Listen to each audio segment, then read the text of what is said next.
Yeah,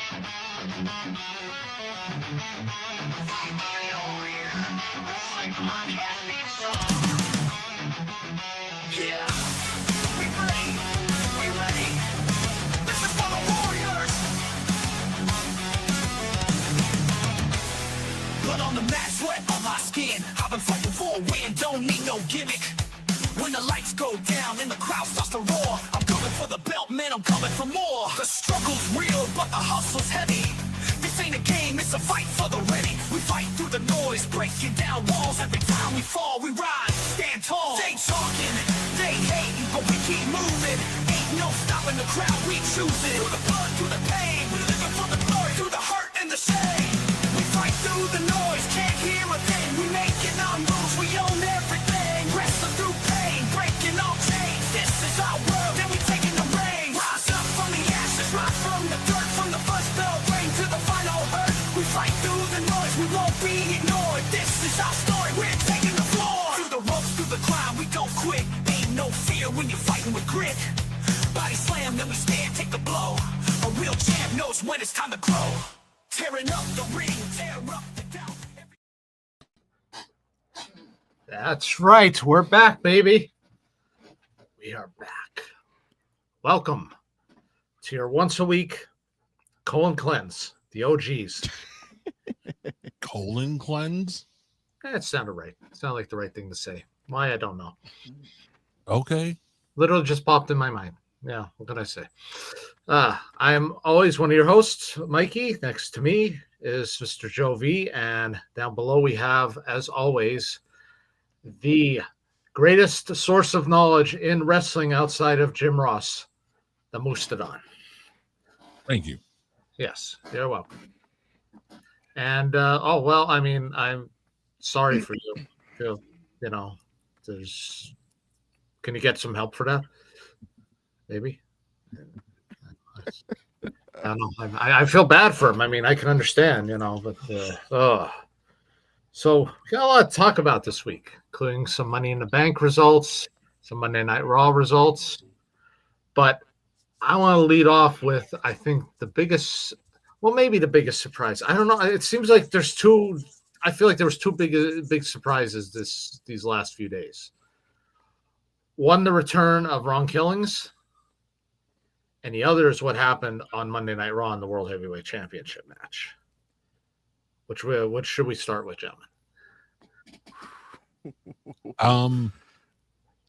I don't think Jay losing the belt is that big of a surprise. Oh, okay. Given that they're going to Saudi and that a certain undefeated person is supposedly making a comeback in the next week or so. Formerly undefeated.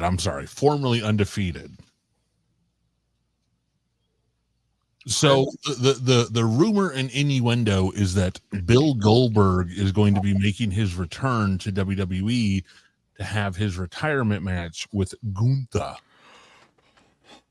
Therefore, it would make sense to have him win the championship in Saudi. Oh, yeah, they love him there. Yeah, I was going to say Goldberg and Saudi is not a good match. Yeah, well, I as recently as like a week ago, though, I had read that Goldberg was actually injured during his training for his return match, for his final match. He was, but from what I've read, he has been on the mend and he is coming back sooner rather than later, and they're going to give him his retirement match with Gunther. Do you think he wins the title? I think he wins the title in a sense that he wins the title and then he retires, thus vacating the title and giving Jey Uso another in to get back into the picture. Interesting thought. What do you think, Joe? Jay losing the title shocked me a little bit. I mean, I know a lot of people are happy because they say his run is like Kofi Kingston, which is far from the truth if you actually watched wrestling. Because Jay's been over since 2020 with the bloodline with Roman. Like, he's been that over. Like, we all knew that Jimmy was the talker and Jay was the quiet one. Jimmy gets injured, Jay steps into that, and then, you know, the right-hand man, main event, Jey Uso. Jay's been over since in 5 years. So it did shock me. I was telling Mike before we got on, Moose, that I have a feeling that Jay will win it. I thought it would be at Night of Champions, but if it's Goldberg against Gunther, I could see maybe Jay beats Gunther for the title. And then Seth Rollins cashes in on Jay. Or he does the heist of the century again with Gunther versus Jay. That would be my outlook. Maybe it's possible. Well, yeah, they didn't exactly give him the IC title for that long either. What did he hold that for, like a few weeks? You know? I mean, I think Jay's over enough. Like, his merch is selling. People don't like him because of the geet, but I'll tell you this. I was at the Raw after Rumble.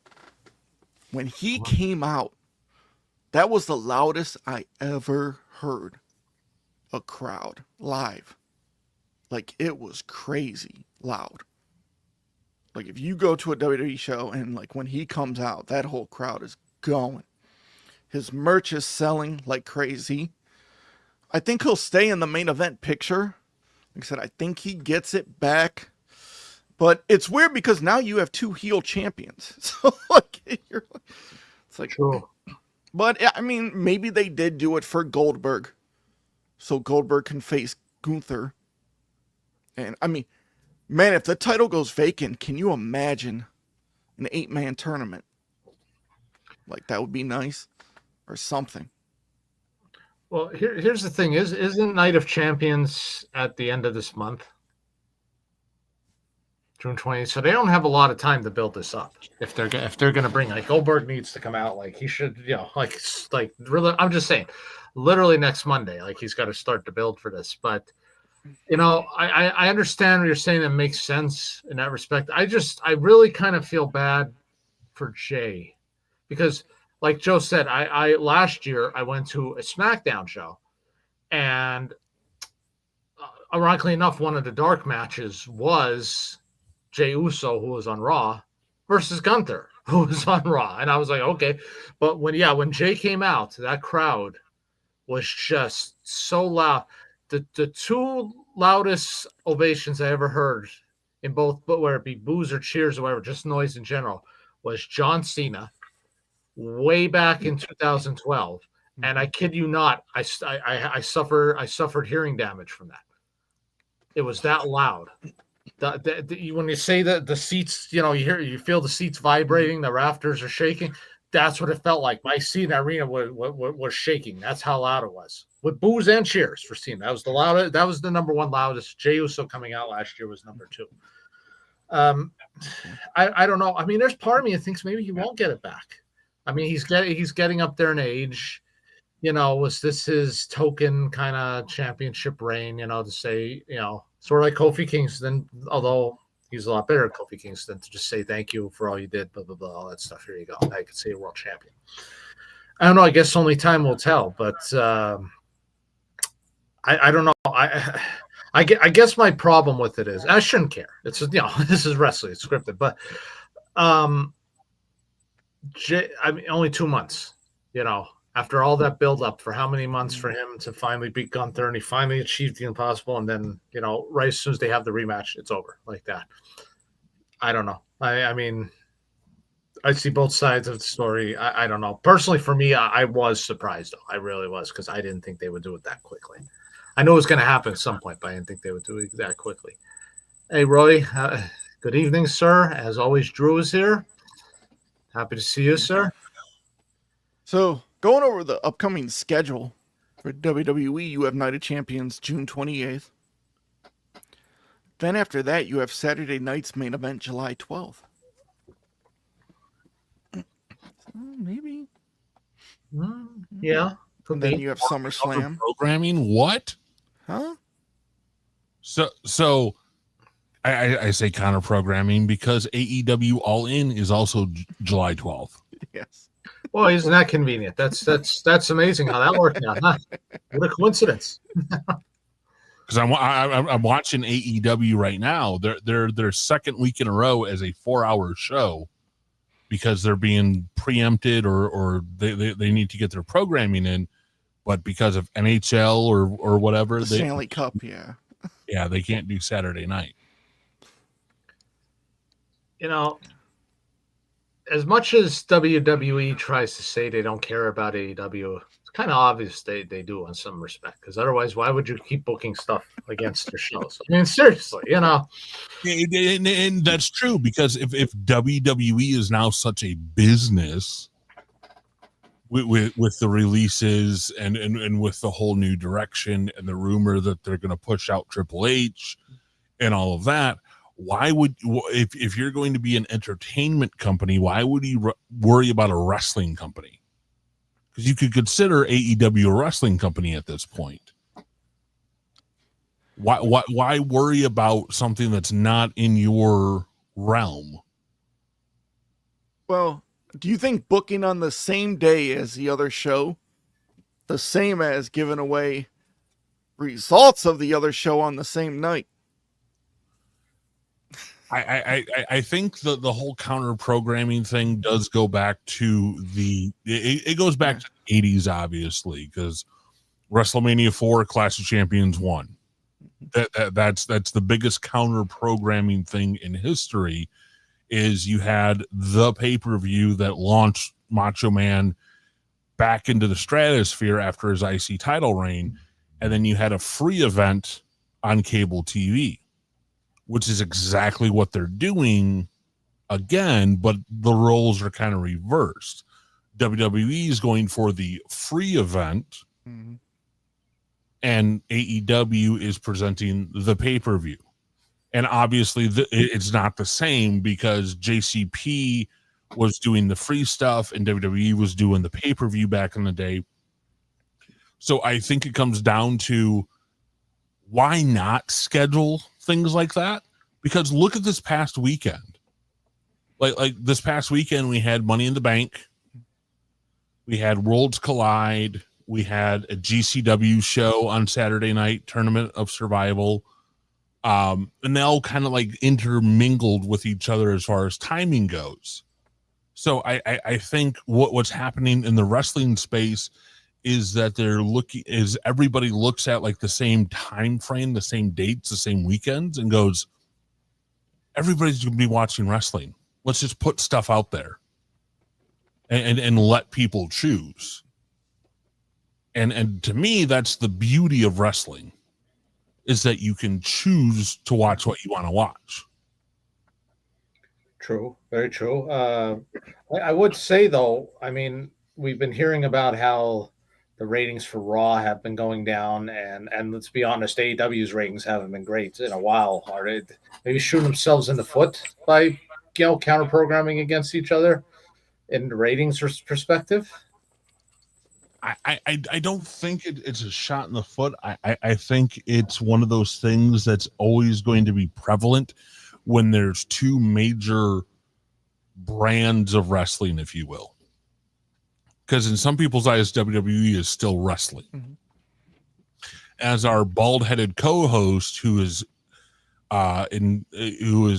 conspicuous by his absence as usual, he would say that WWE is a business now. It is no longer a wrestling product. And so you have to look at how they want to program this stuff. And if it continues, great, because it just gives fans, one, more options to watch what they want to watch. Two, it gives people like me who truly love wrestling the opportunity to have these days where it's nothing but wrestling. It's just like a smorgasbord, if you will, of wrestling. Because I went from watching on Saturday, I watched Money in the Bank. I watched Tournament of Survival, which is deathmatch wrestling, which I find very entertaining. And then Sunday, I watched Worlds Collide because I completely slept through the entire show because I took a way too long nap.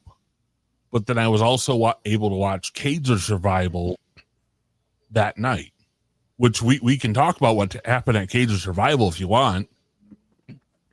I wanted to ask you this, Moose, because you're a deathmatch guy. GCW.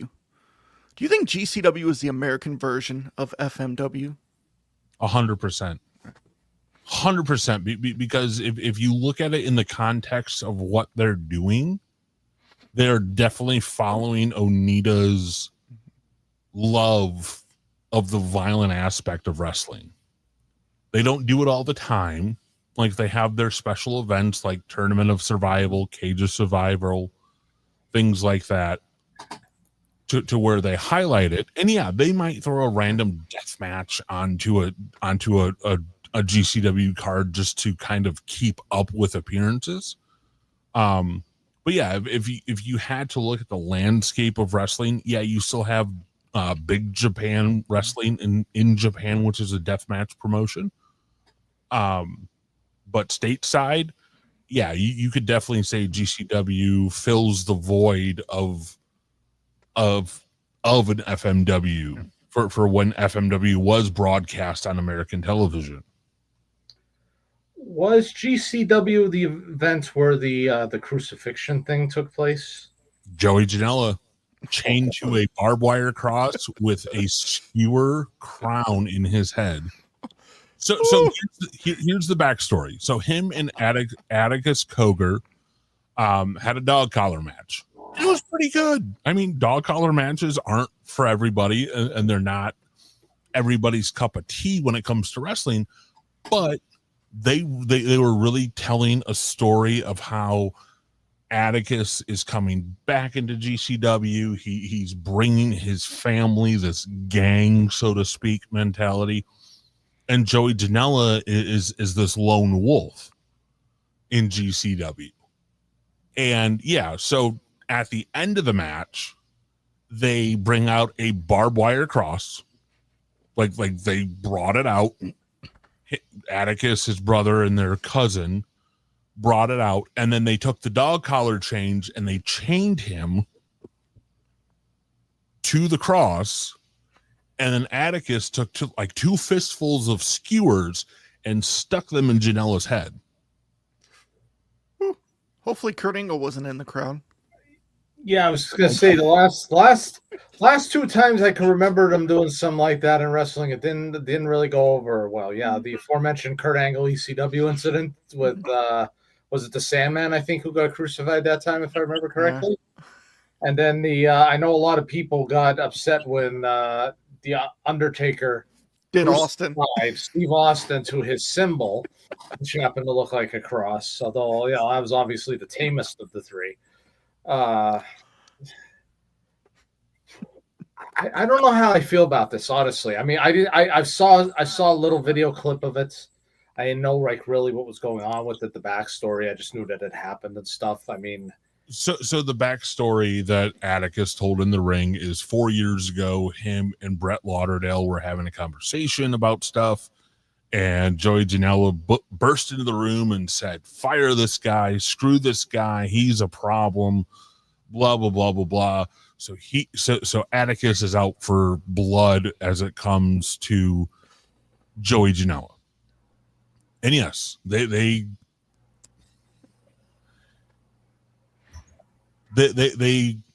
crucified him. I mean, it is. Nah, bro. And I know Joey 20 years. I'm even talking to him now. I won't even mention it to him. Look. And by the way, I'm sorry, guys, that I overslept. But why do you have the bald guys on this side of the screen? Yeah, what the hell? It's like segregation. Yo, well, I know Joey. Bald guys, and there's one guy with the luscious head of hair. So slow your roll, you baldies. I know Joey like 20 years, and I won't even talk to him now.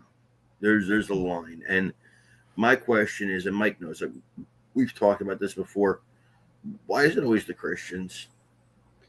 You don't see this happen to anybody else. Here's the thing. I wasn't happy about, but here's the thing. Except for one part, you could potentially, if you wanted to, and now let me finish, okay, for a sec. You could potentially argue that, well, maybe it wasn't meant to mock Jesus because, there was crucifixions well before him. There was crucifixions well out there. But when they stuck the things in the head, which was clearly, obviously meant to be like a. Well, it's just like when AEW, which I'm watching right now, they did a crown of thorns. Oh, you're the guy? Huh? You're the guy that's still watching it. Yeah, I'm watching the 4-hour broadcast. 4 hours? Yeah, 2 weeks in a row. People won't watch 4 minutes, so they've extended it to 4 hours.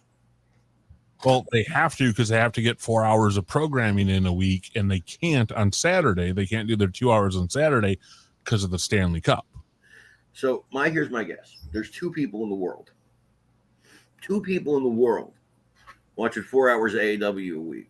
One of them is you, and the other one is Mike Jones, who didn't make it here tonight. He's watching 4 hours of AEW. I try to watch Dynamite every week because it's their main show. And if I can catch Collision and it keeps my attention, then I'm in. You'll actually never give up, will you? No, I love AEW. So I want to show you guys some stuff. I had a good week. Oh, did Carmine get new toys? I did. But first of all, I want to tell everybody, gather around. There's a new fool in town. And I'm going to be talking about that fool in about 5 minutes. So tell your friends to gather around the campfire because I've got a story. Who's ready for story time with Carmine, baby? I know me. I know I'm ready. So, let's talk about this. Oh, man. But have you ever held the WrestleMania? You have the unreleased Legacy collection. That's right. No, the guys, this is an official Reggie. This is an actual Reggie Parks. And so I want to say this is, I believe the art is correct. And I'm celebrating his legacy by not having his stuff booted and pretending it's his. Now, I'm surprised that crown doesn't piss you off. You know what, man? Not because here's the thing. Behind me, I've got a Corey King and a whole bunch of HDs with the logo. But the difference between this crown and the WWF logo is about $10,000. And I'm not willing to spend that. Now, this is over 10 years old, okay? This is over 10 years old. Look at the shape it's in. In 10 years. Leather, still perfect. Still not falling off the bat. Reggie's leather, by the way, I have to say is the best leather I've ever had. It literally is the best leather I've ever had. I'm surprised there's no Maker's Reggie stamp. So on this particular one, and this I'll tell Mike this before. I had my SSCW championships, okay? Mm-hmm. Reggie did 3 of them for me. 2 had the Reggie stamp, 1 he didn't stamp. Don't know why. And it was this one. It was the one shaped like this that he didn't stamp. I don't know why. What's on the strap? Like where the property plate should be? It says Professional Wrestling Champion. It's a stamp that Reggie used to have. Let's take this real quick. This one does have the stamp. This is a dual plated tag, and I do love it. By the way, if anybody's interested, I am selling a Corey King dual plated tag, which is gorgeous, for $1,000. Let me know. I'm selling a bunch of stuff. I just got to take pictures of it. Isn't that pretty? Look at how pretty. This is, by the way, this is real Reggie art. Now, he didn't give it to me, and I don't have permission to make it, but I did talk to his cousin's roommate. You know, that has the Reggie stamp.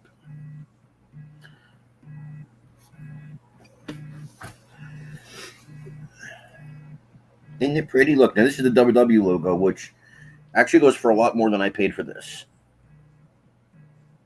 And I got a really good deal, in my opinion. Now, there was an issue with the eagle, which is winged, and I had to send that back. And get some Monet back, but I'm getting a different winged eagle. So I'm very happy about that. I get a different Reggie winged eagle. And so it's been a really good week, as you guys know. I don't know if you saw. Yes, you also got another belt too, if I remember correctly. Well, you got it back, I should say. I did. I'm not going to go get it because I hung it up, but I'm sorry, you elitist bastard. Yes. I so couldn't be shown what your Reggie's. I got it. so I will show pictures of it though. With your real Reggie's. If you'll excuse me just 1 second. And again, tell your friends to get here. I've got a funny story. Oh boy. I know what this is, and this is partially my fault. It's all your fault. Well, I send messages along, You're the new fool in town, and your sound is something from the underground. Come on, Joe Batanza. No, not happening. The Humpty Dance is your chance, Joe. So, this is an official Rocky belt, and it is signed. Rocky sucks. Hey, do me a favor. Somebody kill him. You know my stance on Rocky. Do you have the Rocky IV director's cut movie? Listen, that was weak, bro. I don't want to talk about that. I listen. I paid money to go see that sumbitch in the theater, and let me tell you something. I wanted a refund when I was done. They wouldn't give it to me. Huge mistake. Well, yeah, Other people wanted a refund because you scared the children. That was besides the point. Isn't that pretty? That's an official Rocky Balboa Sly Stallone shop. There's Stallone. I never got Weathers' autograph. Now, what I'd like to do is get a Weathers plate signed on a different belt and see if I could send this to a re-leatherer, like maybe Ron. Wait. Before you do that, what if you could find an autographed picture of his picture like that is and put it in and just take the old one out and put the new one in? So people have told me that too. Yeah. So that is possible, but don't forget now these pictures, these autographs are on the outside. So his would be on the inside, but that's actually great. If I could find that, yes, I would absolutely do that. Somebody else said, why don't you just get a cut, like a cut of his autograph? Why would you want Lando Calrissian's autograph? Well, you're an idiot. Now there's Mr. T and Dolph Lundgren. So I got Stallone here. And then I just got it back with Mr. T. I had Lundgren on there already. Bro, let me tell you a story. Mr. T's autograph is a small fortune. It's $500 for those 3 letters. You should have had him sign Clubber Lang, Dolph, Ivan Drago. Well, first of all, when I got it, Stallone and Lundgren were already on there, and it was authenticated already. Secondly, Mr. T's autograph on that belt was $500. To add Clubber Lang was another $300. To which I thought, holy shit. But I didn't realize Mr. T hardly ever signs. I mean, if you think about it, that would have been $800.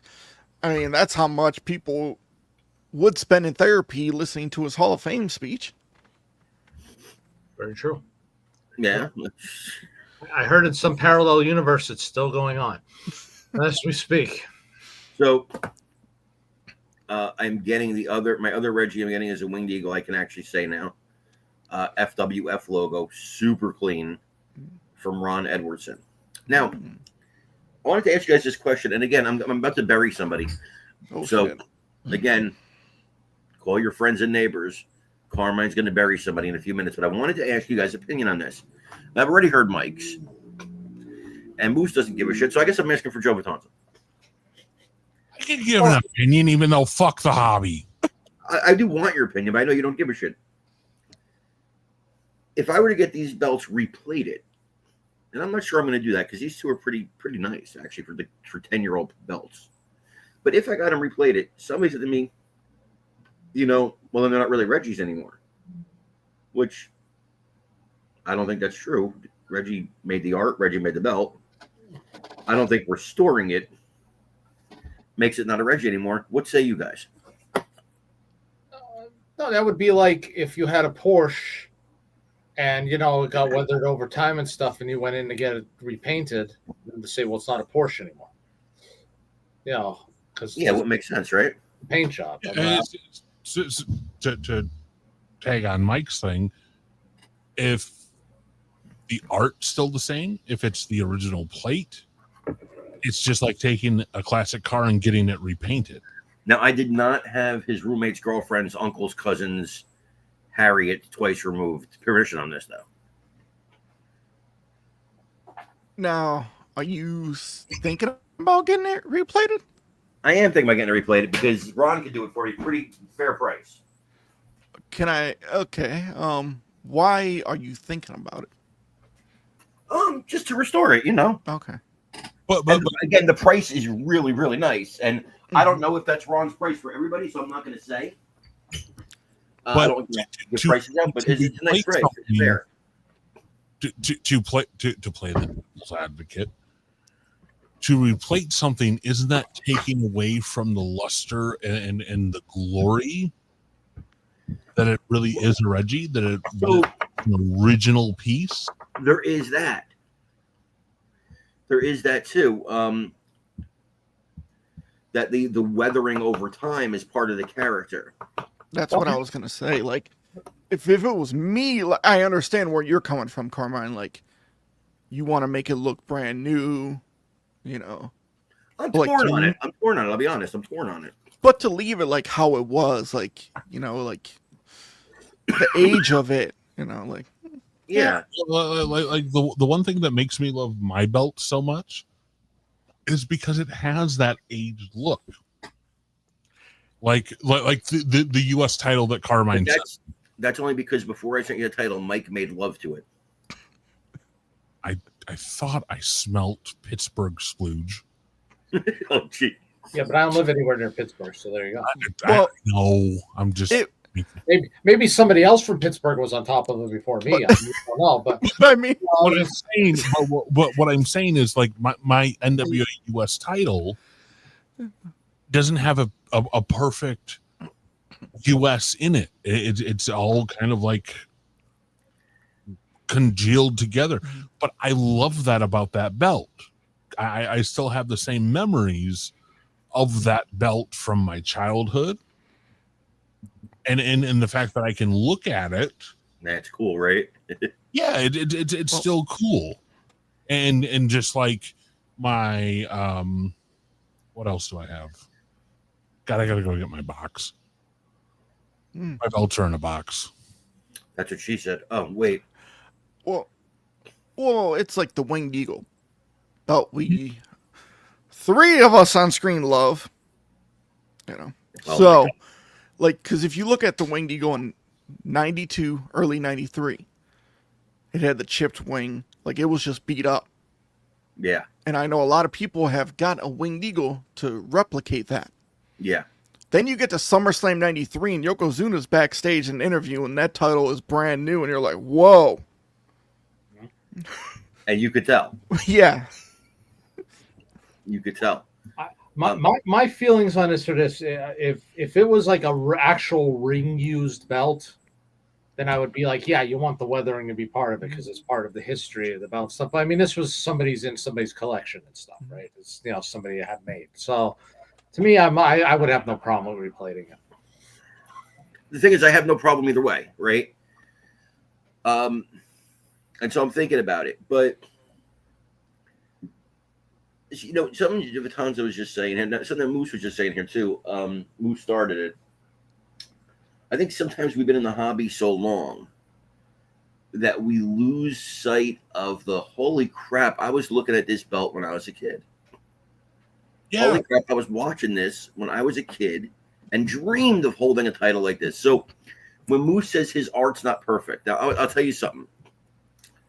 I don't consider myself an expert. I don't know what makes somebody a belt expert. Okay. But here's what I will tell you. Over 20 years ago, I had 3 Reggies. I didn't really appreciate what they were at the time. I didn't know. I just knew that he made them for WWE and he made them for me. And I got him in like 10 weeks. And I got into the hobby hardcore, I would say, in like 2017. Of course, I had all the Figures Inc. belts when they came out. But I got in the hobby hardcore about 19, right? Mike did about 2017. I was confusing my story with his. I got in about 2019. And I started with $250 boots, and I got on here, and I was so excited.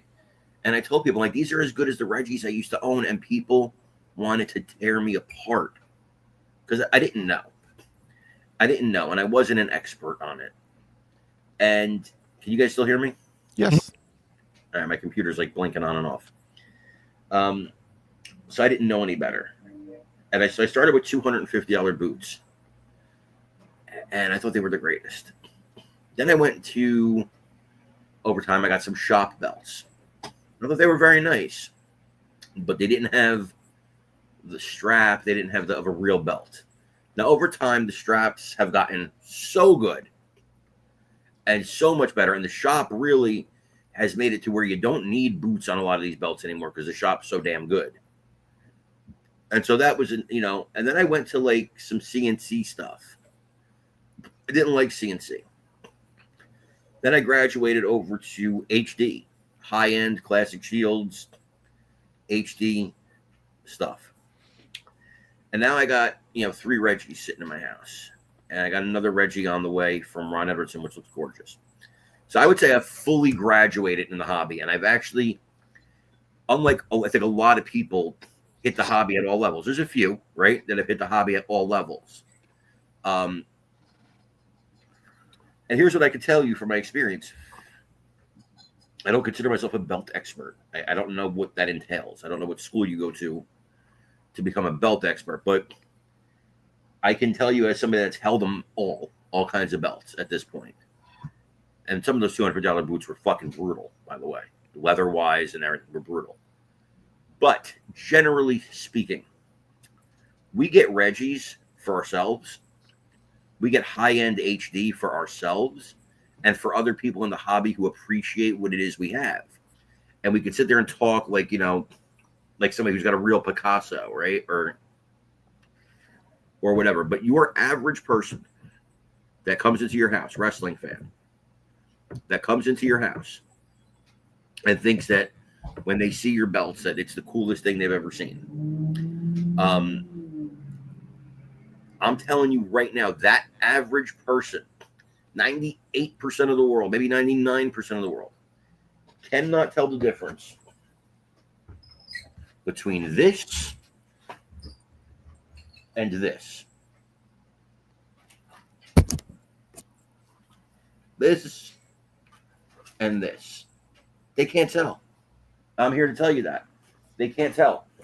They can't tell. I can't tell. I mean, I can tell, but I can't tell enough that it's worth the price differential for a lot of people. And it's just a matter of saying, I own a real Reggie. Like, I have the part of the legacy, so to speak, no pun intended. It's I own a real Reggie. And so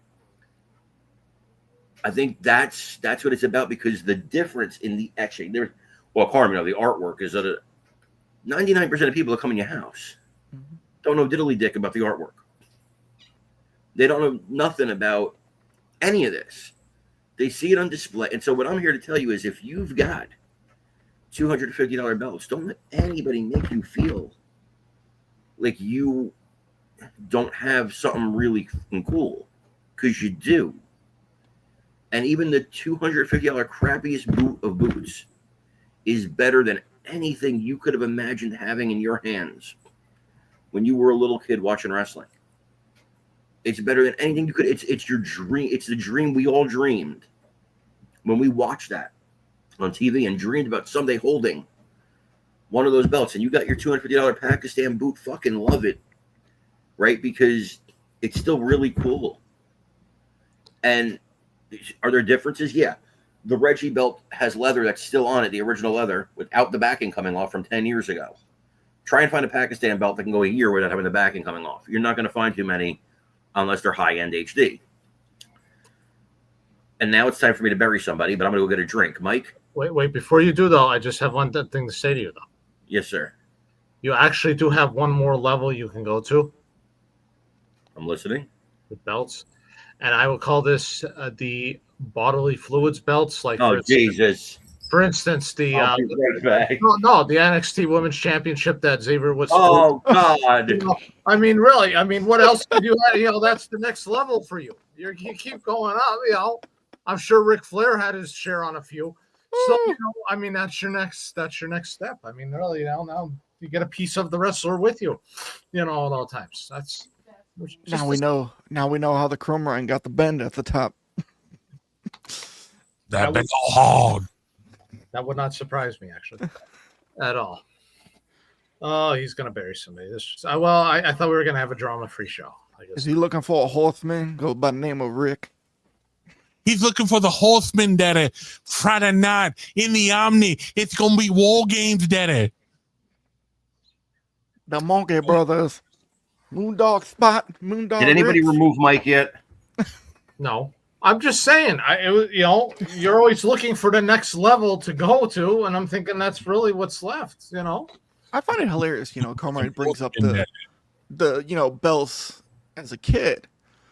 It's like when I got the foam belts, I was pissed that the Winged Eagle was not the world title. They never changed that. Years. Mike and I talk about this all the time, bro. They never changed. So you want to know what my first belt was? It JC was Penny, Canvas. no, it was the plastic ass Winged Eagle. The Hasbro, I love that belt. Yes, the plastic winged eagle. And me and my brother both bought that, got them, and we used them as tag team titles for our Halloween costumes. Oh gosh, I love it.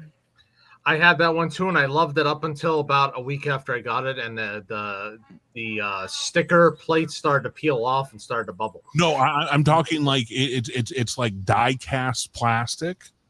Oh, I think I know what you're talking about. It had all 5 plates on it. Oh, I don't know this. Okay, it was a costume belt. I did have one of these too in the 90s. You know, like in the 90s. Oh, okay. Yeah, it was a costume belt. Yep. They did that. That was my first. Did the oval IC too, or they did the regular IC. They did like 2 of them. Yeah, and then at one point, I actually took a crayon and I colored the strap blue for the Ultimate Warrior. You're welcome, Ethan. It's $95 on eBay. Okay, send me the link. I'm not going to buy it, but I want to see it.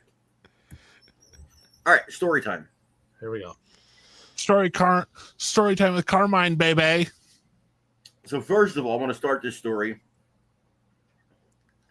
by sending an apology, the rare Carmine Sabia apology to one Marcus Alexander Maggard, also known as Mark Maggard.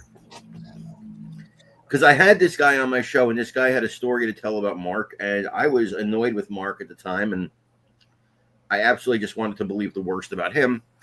And so I listened to this guy's story, and it sounded plausible, but I should have got Mark's side of it first. Mark tried to say this guy was fucking crazy, and I didn't believe him.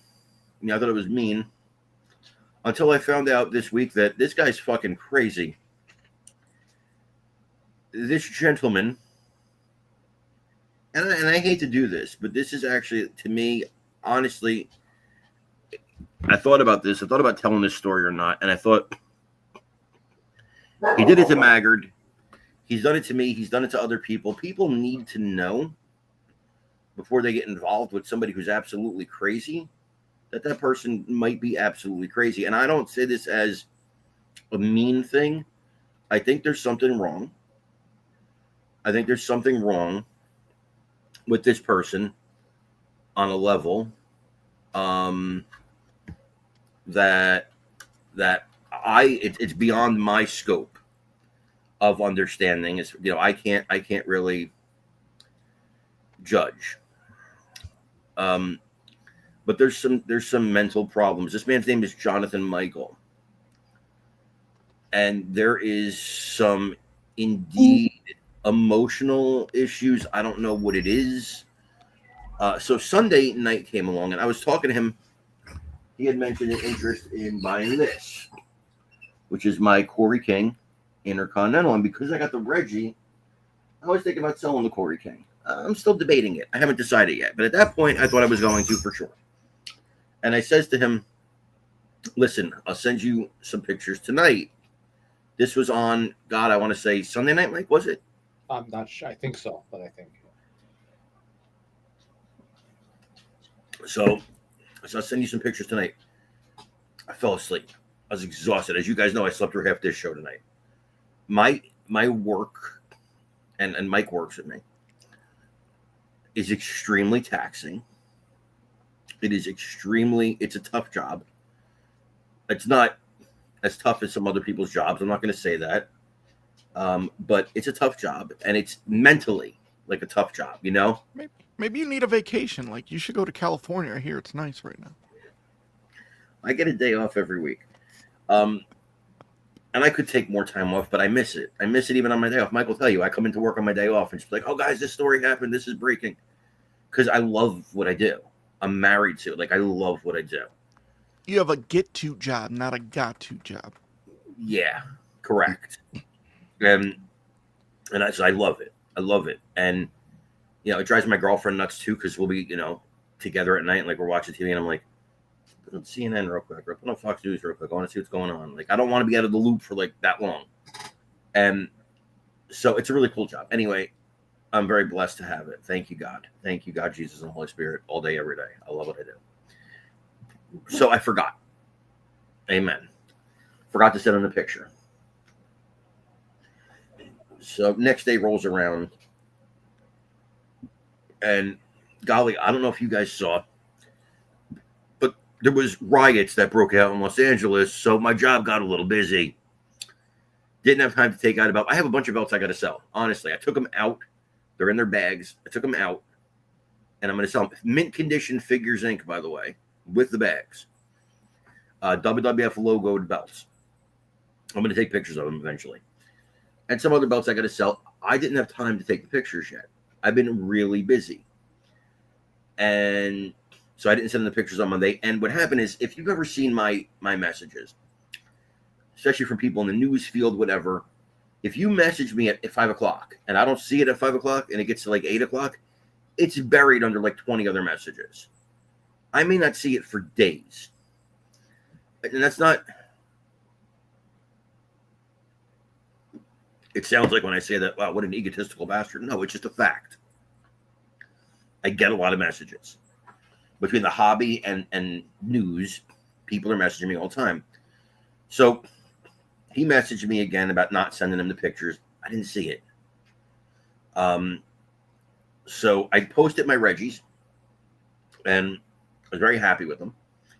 And people are congratulating, congratulations. And I'm replying to them, and this guy said something like, you didn't reply to my message. In the thing where we're talking about my Reggies, and people are saying, hey, nice job. And I thought, well, that's a dick thing to say, right? Like, you're not supposed to do that in the middle of somebody's thread where they're talking about something they just got. It's a shitty thing to do. I didn't think nothing of it. I said, I'll message him later. Well, he messages Mike that night. I'm asleep when he messages Mike. What night was that, Mike? I guess it would have been yesterday, right? Yeah, and this is the part where you can take over. Well, I think he just messaged me and mentioned to me that, he was waiting since Sunday for a reply for pictures from you. And Yeah. I said, okay. I said, I'll try to get a hold of him. And I called you and you didn't answer. So I figured like you said, you were probably asleep. And then I got a hold of you last night and I had mentioned to you, get a chance, please contact him. Yeah. He wants to know. Now I'm not going to pull the belts out at midnight and start snapping pictures. So I was going to message him this morning. But before I could message him this morning, I found out I was blocked, and what have you. And Mike, he sent you another message.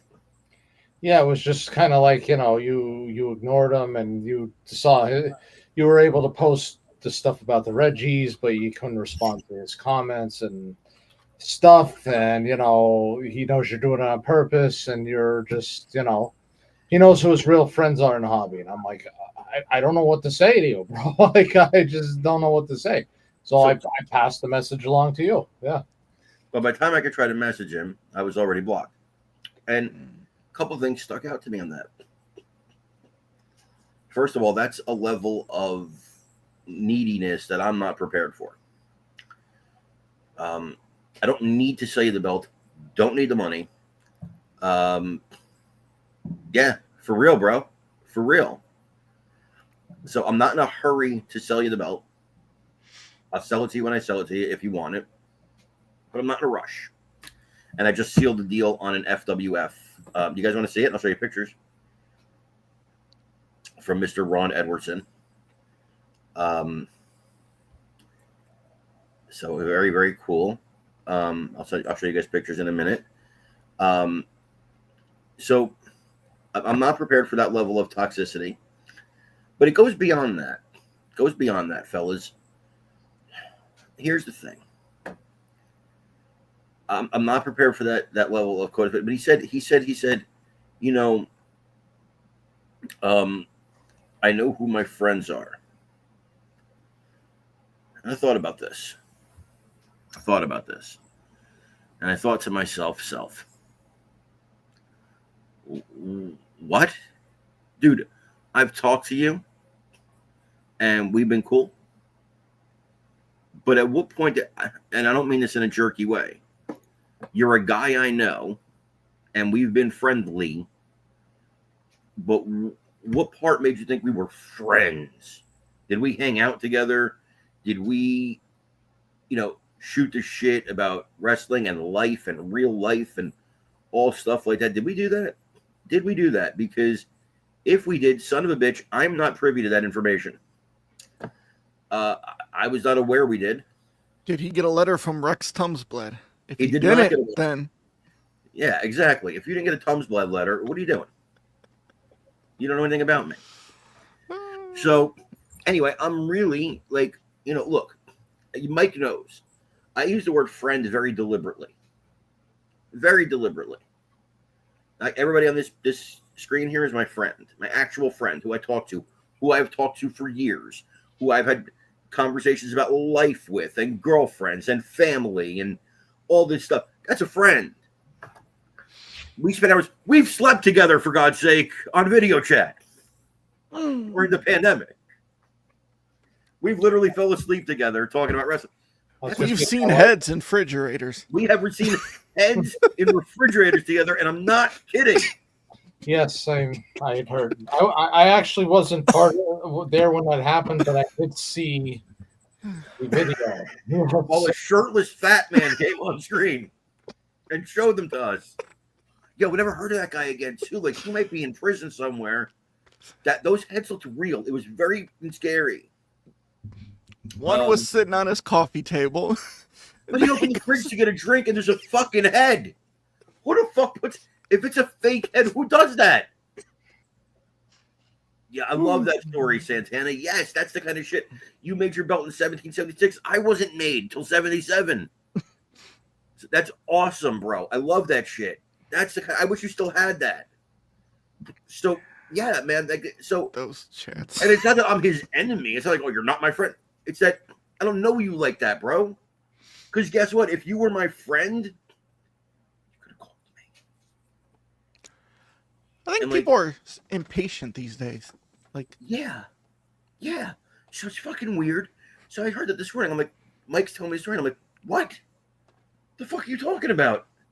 And this guy had like a total meltdown. And this is the meltdown he had with Maggard. So I never bothered to see what happened with Maggard and him back in the day. So Maggard sent me the pictures today because I told Maggard, I said, I got to tell you, you were right. I was wrong. He's a fucking nut. Maggard shows me the story. And So yeah, Maggard was telling the whole truth about what happened with this guy. And Maggard, his show's tomorrow night, spanning the globe, and maybe he'll tell the story again, just to refresh y'all's memory if you tune into Spanning the Globe tomorrow night. And I don't want to tell his story, but essentially it was very similar. As Maggard was, this guy told Maggard he was scammed. Maggard tried to help him. Then he didn't want to show the evidence, even though he probably was scammed, because he did show Maggard the evidence. He didn't want to show the evidence publicly. And then Maggard says, well, listen, nobody's showing the evidence. Look, it's like a he said, she said thing. And maybe, bro, he's like, it's a he said, she said thing because nobody's showing evidence. And I wish you both the best of luck. In other words, leave me alone. And this guy goes, oh, how could you wish him luck too? I thought you were my boy. Bro, look, maybe you need to get some friends in real life. Like, because you think everybody's your boy. You think everybody, what's going on? Like, something's wrong here. And so whoever is, who knows him, who would, yes, bro, something's either it's, I don't want to say, but either it's chemical, as in he's taking some chemical, or yeah, exactly, or something's wrong. I'm not gonna say how long I've waited because I don't want people to come after me. Sure, Joe, you will wait 7 years. 3 years. 3 years. The Winged Eagle, a year. I see. Yeah. 7 months.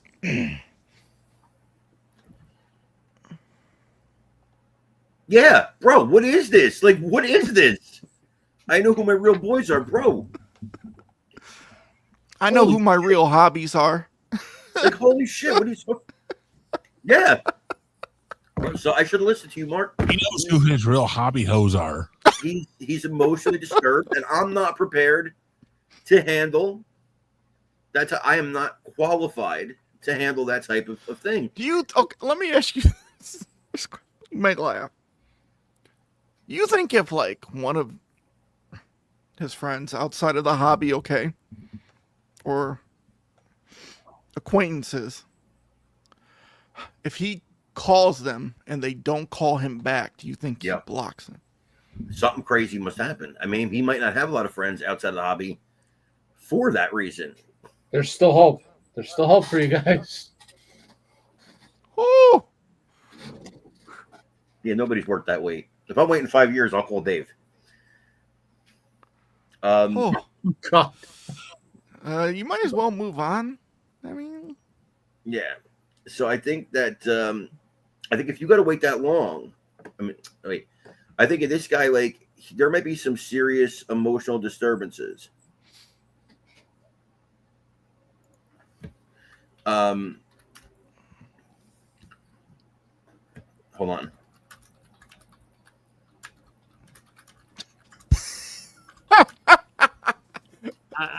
Wayne undercut him from Ron, so he blocked Ron. Oh. So wait, he blocked Ron. Wait. So Wayne bought a belt from Ron, and because Wayne bought the belt from Ron, he went and blocked Ron. Instead, so you weren't supposed to buy the belt from Ron? Is that? Oh, that was the other thing you said. He said, like, well, I found those Reggies that Carmine just bought. Okay, well, I found the money to buy them. So I mean, were they supposed to be on hold for you for a couple of years? I don't understand how that was supposed to work. Now listen, I never had no interaction with the person at all. Zero. Zip, nada. Let me ask you this. Because of the show a couple weeks ago when we were talking about Legacy Collection and we were talking about one of the persons on there, he's from down under, selling fake Reggies with somebody else. This person you're talking to bought some Reggies. Did he buy them? Do you know where he bought them from? I don't, but I have some serious issues, some serious questions about if they're real Reggies. What's up, my boy? As Denise, he's my boy. That's effing crazy. That's crazy. I don't know what to say. I mean, I mean, I'll be perfectly honest with you. I don't have a problem with Jonathan Michael. I never have. I don't know what to say. Like I'm not sure what I'm supposed to say to him in regards to this. You know, There are times, and Wayne will tell you, there's times where he beat me to a belt, and I'm like, you son of a bitch. I don't block anybody for that. Wayne got the belt before I did. That's life. You know, but you know, sometimes there's a really cool belt, and guys like me and Wayne and some other guys that deal in that end of the hobby will, you know, one of us beats the other one to it, and we get, you know, like, oh, Wayne's shit, you got TNA it, you know? collection is sick. Yo. Nasty. And he started not long ago. It's crazy because, he like, probably doesn't I'm know. out. Like, you know, I probably finished doesn't. my collection. And then Yeah. when I started selling all my belts, like, my wife was like, she was confused. She was like, why are you selling all your belts? And I'm like, because the chase was done, you know? And I was like, well, you know, I got my CS. Like, I only got 4 belts. So, like, I'm like, but there's been some times where I'm like, man, I don't want this belt. Yeah, I'm not 100% sure that red logo WW is a Reggie. But whatever, he enjoys it. But if you don't believe it's a Reggie or somebody, he got so upset, he like trying to prove to the hobby that it's a real Reggie. I'm like, the fuck do you care? I'll give you an example. And Mike knows this. Because Mike knows, you know, whatever. So somebody, you know, who's close to Trump, whatever, got me a Trump autographed hat. I got it today. I'm sending it off to Beckett to get authenticated. The guy told me, send it to Beckett in case you want to sell it someday. But it's somebody that works in the Trump White House. I can't say who. I had asked 3 people over the course of 3 years that are very close to President Trump to get me this hat. Somebody finally pulled it off. And it took a long time. Because believe it or not, Trump doesn't sit around signing hats all day. So it takes time. And so I saw some people saying when I post pictures, say, well, you know, it doesn't look real, or I'm not sure it's real, or whatever. And that's cool. Like, whatever. I don't sit there and try and, like, I said, yeah, well, you know, it is. Well, you know, it looks like, you know, whatever. And I was like, well, you know, okay, but it's real. And so that person maybe doesn't believe it's real. I don't give a shit. I know it's real. It's on my desk. I'm going to get it Beckett, and I'm sending it up to Beckett tomorrow. That's right. My fault, Wayne. Keith. No, Wayne's got a fucking awesome collection. Somebody, who the fuck was I seeing yesterday? They just started not long ago. It's a really nice guy. I was talking to him. I think Wayne, correct me if I'm wrong, you've been collecting some Orms lately, man. Orm's got some good shit. Yeah, I have my belt from Orm right here still. The leather, still beautiful. After So, yeah. 2-3 years. So, who the fuck was the other day I was talking to? He's kind of new to the hobby, but he, like, came in kicking and screaming. Got Bulldog. He's got the Razor Ramon Legacy belt. He's got, like, all kinds of fucking cool shit, bro. And I was just like, holy shit, this guy's collection is killing it. And it's Michael Saul. Michael Saul. Okay, I've seen him before. Yeah, so he's got like the Raw 30th spinner and the Big Eagle and the Winged Eagle. The Raw Winged Eagle, by the way, effing cool. He's got the Stone Cold, the Austin Legacy, the Rock Legacy, the Shawn Michaels Royal Rumble Winged Eagle, the Undertaker Legacy, the Razor Ramon Legacy, all 3 golden titles. I'm like, holy shit, this guy just started collecting. You know, I'm like, holy shit, this guy's killing it, man. So Michael Saul is his name. Very cool dude, and I got a chance to had a chance to talk to him. Oh shit. Okay, so I just saw something, but I can't talk about it. Yeah. Don't kayfabe us. Yeah. I just saw the biggest thing in the world, but I can't. Well, I can't say. I'm not allowed to say. Because it's another Reggie that he's thinking about buying. No, he no, doesn't it's- want someone to. I just can't say. But He doesn't want to let us know that he actually bought the Reggie Legacy collection. you guys will know within the hour. Put it that way. You guys will know within the hour what it is on TV. Oh, so it's some newsworthy. Okay. All right, so wrestling newsworthy. Here's the new Reggie I'm getting. Wrestling newsworthy. Interesting. Okay. This is the FWF Winged Eagle from Ron. It is in Ooh, pristine that condition. looks that okay. You definitely upgraded here compared to one you just got. Holy Yeah. snaps. Yeah, Let It me is in- ask you this. pristine condition. Well, Ron, I mean, look at that. Look at that. Your house is on fire. Oh, God forbid. You can only grab one belt. Which one are you grabbing?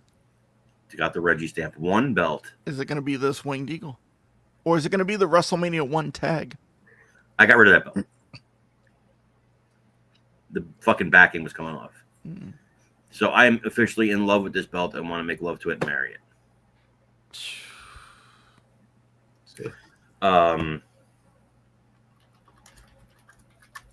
So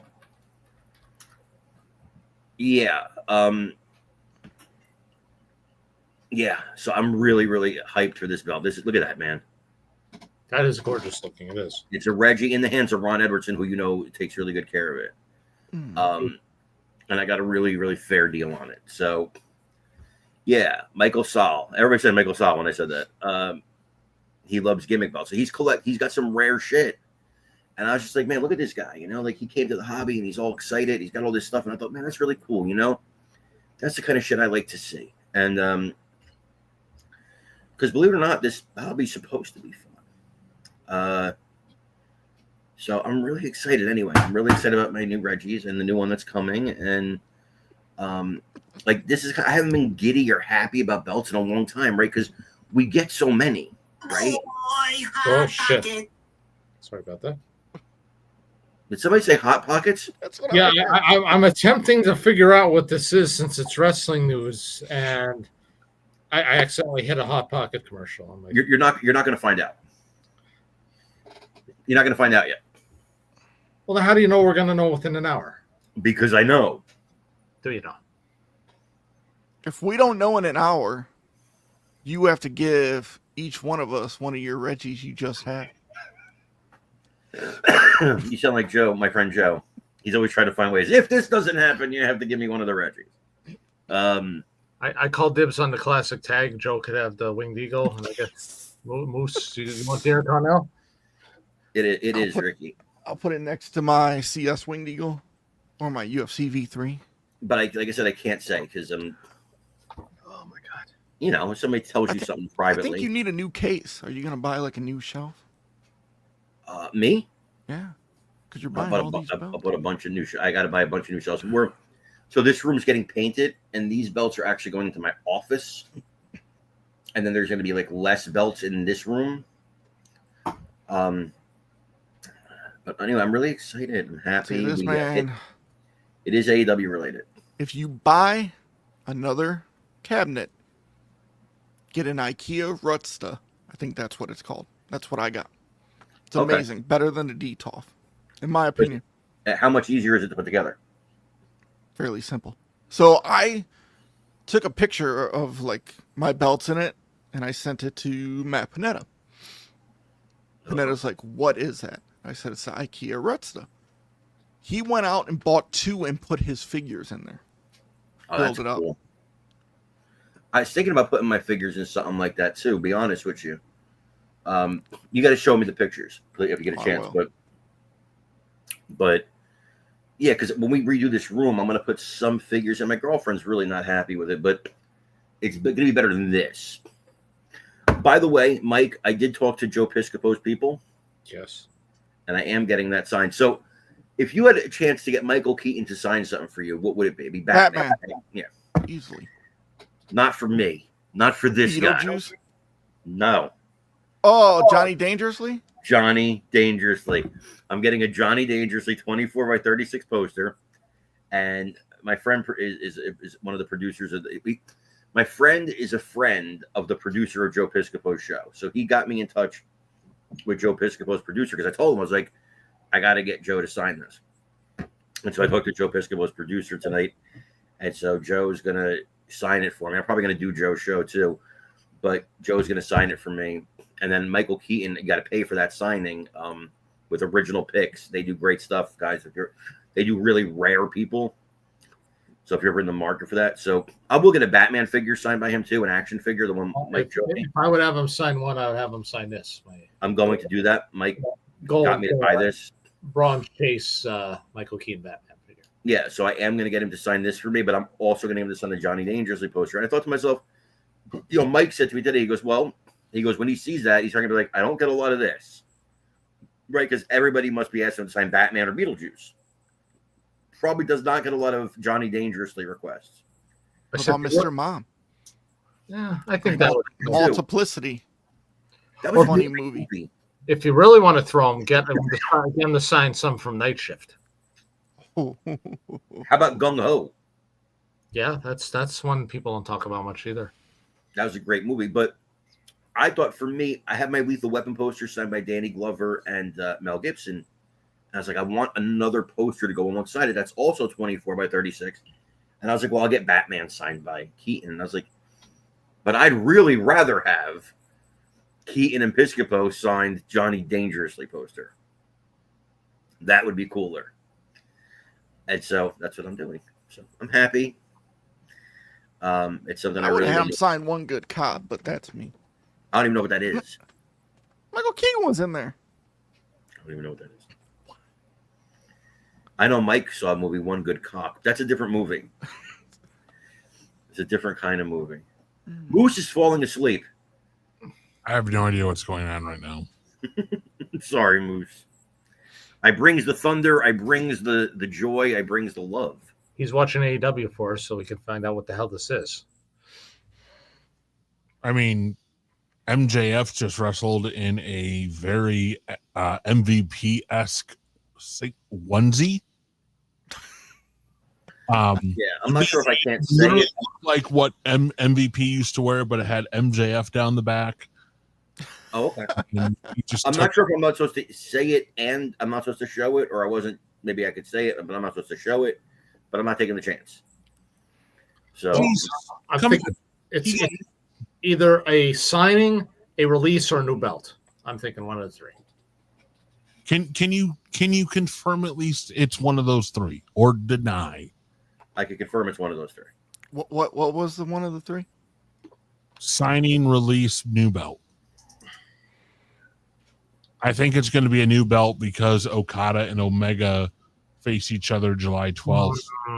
Okay. Yeah, so they'll have a new combined championship. Yeah. Oh, An international and a continental, which would make an intercontinental belt.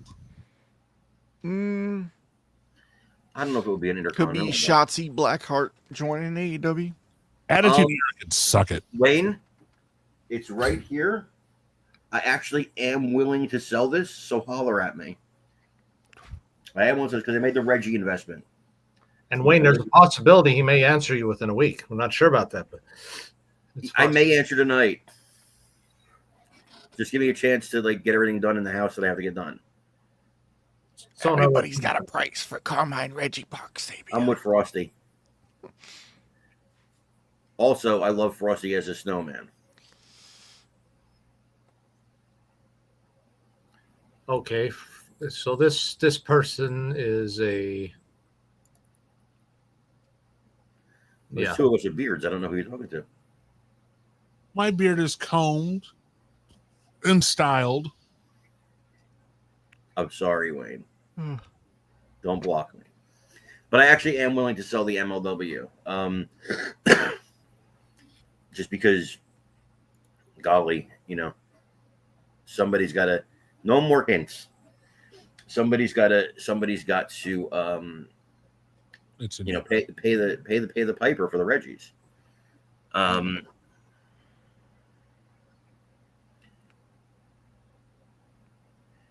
So anyway, I knew you were waiting for me. yes. Not really. When the valley was high, I still believed. Or no, the valley was low. The mountain was high. But I knew you were waiting for me. If you need me, call me. No matter where you are. You too, Frosty. No matter how far. Yes. There ain't no mountain high enough. So, I got to get going. I popped in. I was late today. I was tardy. I apologize to you gentlemen, and you people watching at home, especially the ladies who tune in to see me. There's none of them, but If there were, then I would apologize to them too. I would say maybe one. Maybe there's one. Could be one. Out there. I don't know. Possibly. Maybe. Oh, I wanna spot. Yeah, Vinny, I know. I won't even touch them because of how freaking expensive they are. True. Wait, what? Yeah. Somebody send me copies of these or links to them. I sent you some 2 years ago, you stupid bastard. Oh, those are the figures you got me? Huh? Those are those figures? Yeah. Oh. The 40th anniversary were basically the same thing. They just re-released them for the Well, then why are they so expensive? because they weren't like really released that much. Like they went boom, they were out and they were done. That was it. It was like a very short release. Thank you, Mr. Wayne. Holler at your boy. Well, I mean, Wayne, if you don't need to see pictures and shit, then we can get the deal done quickly. If I got to take it out and start snapping pictures, and nothing's I got it and I put it in a case. That's what happened. So it depends. If you need me to snap pictures, that'll have to wait till tomorrow. Yeah. So I'm gonna get. NECA is known for re-releasing a lot of figures. They didn't really do that with the Rocky figures. That's why they're so expensive. Oh, Yeah, go on eBay and look at those prices. They're ridiculous. Right now. really? Yep. Crazy. Pumpkin Skazy. So Gary Anthony in Championship Belt Brothers just posted 3 greatest Intercontinental champions of all time. And Shawn Michaels, Bret Hart, Razor Ramon. Can make a strong argument. It's hard. I got to put Kurt Hennig in there. Yep. Yeah. And I mean, I think just how do you not? I don't want to go down this rabbit hole because I got to go. But how do you not mention Randy Savage? I understand not including Ricky Steamboat, even though it's sentimental to me because he didn't hold that long. But how the hell do you not mention Randy Savage or Honky Tonk Man? Like, guys held it forever, you know. And then do you mention Gunther? Not for me, but Well, I think they don't mention Honky because he wasn't originally supposed to be champion. It was supposed to But be he Butch was. Reed. Yeah. I wasn't originally supposed to be this fucking handsome, but here I am. I mean, when you think of the IC title, like, I mean, when you look at the red logo, of course you're going to look at Macho Man. Yeah. But, like, the normal IC title, WWF, man, to I did me, not- Mr. Perfect. Yeah, and Bret Hart. Ricky, I did not yet. It's a very tough choice. Did you pick yours? I'm trying to see what other people are picking. A lot of them are going with purple. Yeah, I know I'm gonna have like buyer's remorse no matter which one I get. Why don't Like, you I just should have get got 3? Why don't you just buy 3? that because I'm gonna see somebody else's and be like, should have got that one. You know, I'm leaning towards the pink, honestly, because that's the era of Savage that I like loved the most. The WrestleMania 3 Savage, but yeah, that's what Ricky did too. That's what I'm thinking about, bro. I say I'm going to jet before my girlfriend castrates me. But if you guys would like to stay and keep going, you may. Well, I know I have to go too because I got to do stuff Okay. around the house. But I'm sorry that I was tardy, guys. No, you're Again, not. make those. You know, once I take the nap, you never know. But I'm gonna start getting like an actual alarm clock that wakes me up, and this way I won't miss it. You have a phone. That doesn't work. So I love you guys. I love you guys. God bless you. Take care, everybody. Mike, you can wrap the show, or Joe, or somebody, or Moose there. All right. You guys take care. No, I'm not trying to end the stream. What? Well, anyway, we might as well end the stream if we're gonna. We're done anyway. So, oh, he's gone. The hell with that stupid bastard. What Rocky figure? Show me a thing. I gave him to you, you son of a bitch. I sent him to you, bastard. So, at any rate, anything else you guys want to talk about before we go? I mean, Money in the Bank results. Are we happy with how everything ended up? I'm mixed, honestly. I really thought they were going to give the women's case to like one of the young upstarts, you know. And I don't know how I feel about Seth Rollins like winning it either, because I mean he's been there before. So he's not the first guy to win it more than once, but I don't know. I wasn't really. I was happy with the matches. I was happy with the results, except for the actual 2 Money in the Bank matches. I really thought somebody else should have won. I really thought it should have been Stephanie Vaquer in the women's, and the men's one. I think everybody wanted LA Knight. Yeah, I thought maybe they were going to go with Roxanne Perez for the women's. Like, she could hold it over Liv in Judgment Day and keep picking at her and messing with her. I thought it was a good match. I mean, I thought the women showed out. I mean, whew, they took some hard bumps. For the men's, man, I'll tell you this, man. Penta in a ladder match, I could watch that all day. Man. I love Jacob Fatu, what he did with Solo. I hate you. I thought they were going to go with LA Knight as well, but I figured they were going to give it to Rollins. But I thought when Rollins was climbing up the ladder, we were going to hear Punk's music. He was going to come out, cost Rollins to even. But, I mean, it is what it is with Rollins. I mean, even though Velveteen Dream had a lot to say about Rollins when he went Gimmick live. stealing. what about you, Moose? What do you think? I mean, Money in the Bank was about what I expected. I did not expect El Grande Americano to show up and show out like he did. I thought that was one of the best performances of Chad Gable's career. Hey, we don't know. We don't know. I mean, El Grande Americano was amazing. But I thought that was one of the better performances of that gimmick. I mean, I hate to give him the credit, but Dominic Mysterio versus Octagon was a legit match. I would still like to see Dominic adopt like a masked version of himself to where like he's a little crazy. Like, is he honoring his family's legacy? Is he setting his own legacy? But like give him some sort of mask to wear randomly. And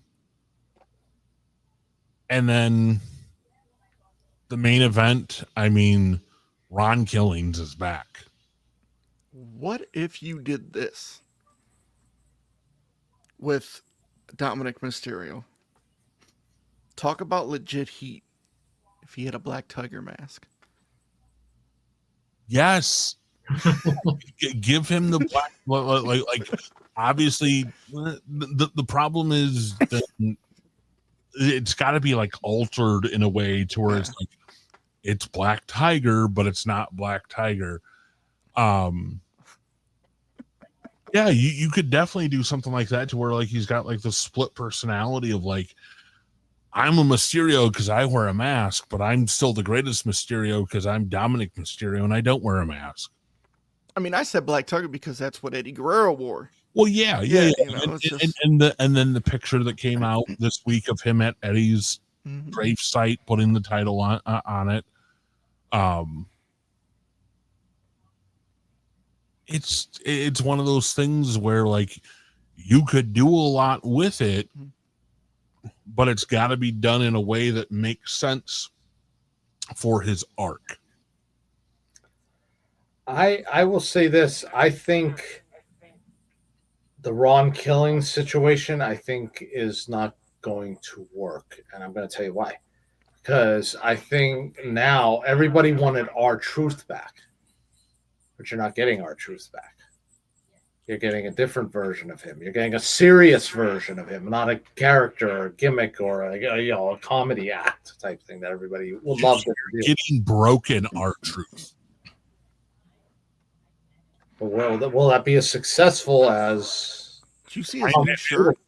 If he continues to cut promos like he did on Monday, hell yes. Do you see his new shirt? What it says? Killing spree. Yeah. Oh, I didn't see that. No. Okay. I guess I mean, I could be completely wrong here. I just have this feeling that again, people wanted R-Truth back, but you're not getting R-Truth. You're getting something else. I don't know if they're going to shit on it or not. I was surprised he came back because I said, I'm sorry, Moose. That like key. Because when I said, like, TK wasn't over, wasn't generating money, TKO let him go. But then when the story comes out, because we've read that, they want him to take a pay cut. And now, after he's signed back, you read that, he's going to be called Ron Killings. He can still use his name and everything on the independent circle. I'm wondering how long the deal is. Maybe a year, maybe, 2 years. I'm thinking maybe a year. But I do like the Ron Killings because when he first showed up in TNA back in 2002, 2003, he had, like, the promo he cut on Monday was that Ron Killings. And I like that Ron Killings because that is serious Ron Killings. And he means business. Not no little Jimmy, like how, especially like, even when Truth was heel with The Miz when they were feuding with The Rock and Cena. This Ron Killings is different. This is the one I want to see from when he was started with TNA in 02 and 03. Yeah, it's a more serious take, and he acknowledged that in his promo on Monday that our Truth can be too funny too much. And like I said, I think that they're still going to tongue in cheek that he's our Truth because they're going to use the "What's Up" theme song, but we're going to get a more broken person because now he gets to try and pull that version of himself back out and reestablish himself as that on the stage of WWE, because for Ron Killings, that was an NWA TNA entity. And I liked how in the post show of Money in the Bank, they mentioned his former NWA world title reign. That gives another nod to a relationship that WWE has built with the NWA. And who knows, we could see more of that. We could see more kind of harkens back to the former personas. And I think of somebody like an AJ Styles. Yes, he is the phenomenal one, and that's what they've called him for years. But like AJ Styles in TNA NWA, what was more assertive, more like aggressive in what he did. And I hope we see that. I hope we get more of this as the TKO era evolves and get to see the people that we know that they have this legacy, that this persona, get to come back out and get to be more of what made them so popular to get them to WWE.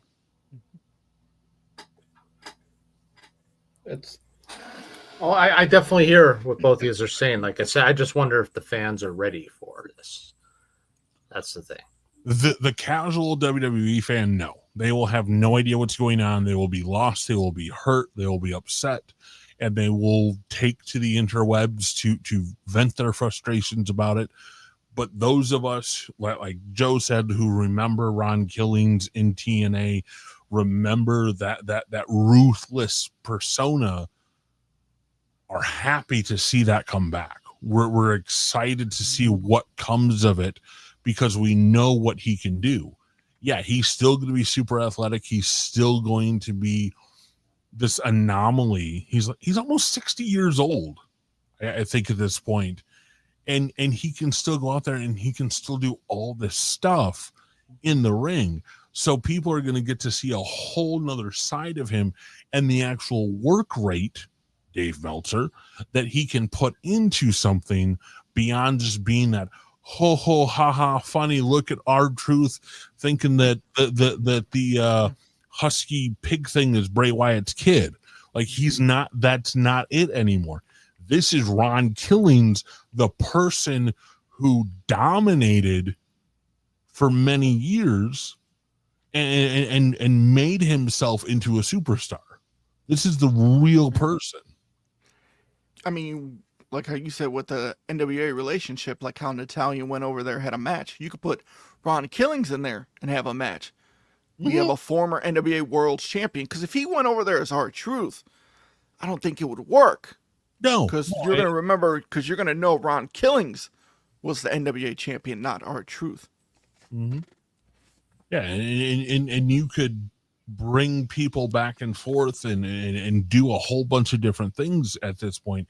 But Ron Killings to be back and for him to take hold of this like he has on social media, like he just released a video, I think was earlier today or yesterday, of him with his haircut. But like obviously he cut off the dreads live on Monday. Mm-hmm. But now he looks like Ron Killings. Because Ron Killings never had the longer hair. Like he had like a ponytail at one point, but he never had super long hair. He looks like somebody who's serious about this transformation. We will see. Indeed, we will see. So, gentlemen, great show tonight. Glad to have both of you on. Mm-hmm. We apologize for the Carmine rant, but what else do you expect, right, from this show? So make sure to tune in with us next week. We should be back on our regular day of Tuesday at 8 p.m. And same bat channel, same bat time. We look forward to seeing you all. And tune in for wrestling talk, hobby talk, and you never know who might show up or what might happen. So, Toodles. Good evening, everybody. Have a great night, and we will see you later.